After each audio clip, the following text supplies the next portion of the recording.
first decision was right after college to do a 6-month backpacking and motorcycle trip by myself in South America.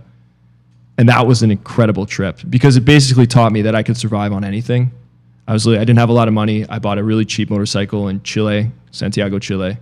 And I crossed the Andes Mountains. I was going through villages in Argentina, Brazil, Uruguay. Like some parts were super rural, very poor. Some parts were obviously nice cities. But I basically just kind of did this crazy trip.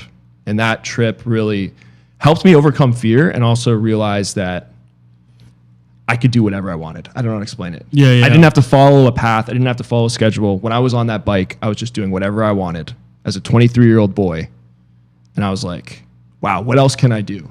It kind of made me realize that being in the uncertainty, which I think what entrepreneurship also is, being in the uncertainty, you can actually get kind of comfortable in that in a good way. Yeah. You can get used to that. You can say, hey, actually, I feel I'm weird. I'm in this foreign land. I'm on a motorcycle. There's trucks going by carrying soy in Argentina. You could kill me at any point. Yeah. The wind could turn me. But I was like, dude, I'm doing it. I'm doing it every day. It feels uncomfortable, but maybe I can do this in other areas of my life too. Yeah, there's no limitations on what we can do. It's really cool. Right? Yeah, but it's scary to try. Can you imagine doing that? I mean, can you imagine flying? Imagine I buy you a ticket right now to Santiago, Chile. I don't even know if you can point it to it on a map. Can you? I don't know if you're good. I don't think so. So like the bottom cone of South America. South America, and it's on the Pacific Ocean. Right. It's right there, Santiago, Chile. So I Yep. buy you a ticket, and then I also gave you a receipt for a motorcycle that I just purchased for you. Yeah. Would you go do it? I think I'd have to. And I just give you a map all the way, 6,000 miles, 10,000 kilometers to Rio de Janeiro. Now that you said it like that, I think I maybe wouldn't have taken you up on it before. Okay.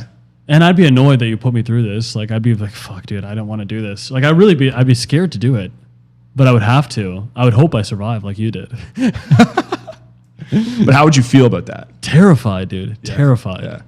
Yeah. That's how I felt too. Yeah. That's exactly how I felt. And For you some reason, I felt like I had to do that. That's so amazing that you Yeah. put yourself through that. Yeah. I'm sure that changed everything, informed all your decisions. It laid a foundation. Let's just say that. That didn't just transform me and I became some alpha or something like that, right? But it really laid a foundation of like independence and courage. And that was really, really interesting. Obviously, from that point on, I went to work at a corporate job. It's a company called Macquarie.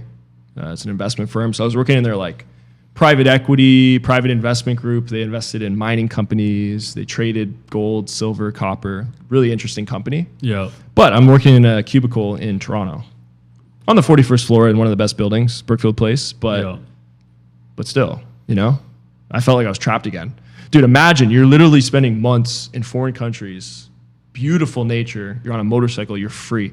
And then suddenly you get this great job and you're wearing a tie and a suit and you feel great for the first couple months. But then you realize you're like, I'm kind of enslaved. No matter how much I'm getting paid, I'm enslaved. That's what I felt. Crazy. Yeah, dude. Crazy. Kind of like how maybe like, I guess for you, you were kind of not enslaved, but you were kind of trapped within a certain cultural norm, cultural expectation, whether from your parents or community. I was, yeah. And you had to break out of that. That's how I kind of felt in corporate world. And you did. And you really did in a big way. Yeah.